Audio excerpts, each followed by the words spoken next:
approximately 65 million years ago. It didn't look like a dog or a wolf. It all began from an early canid ancestor over 40 million years ago. One of the first was Hesperocyon, around 35 million years ago.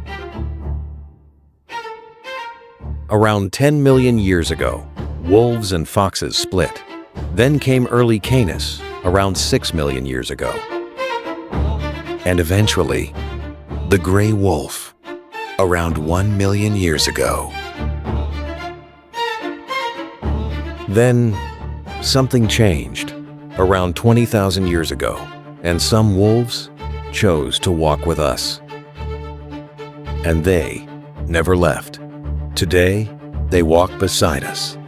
Different shapes, different sizes, but the same ancient bond.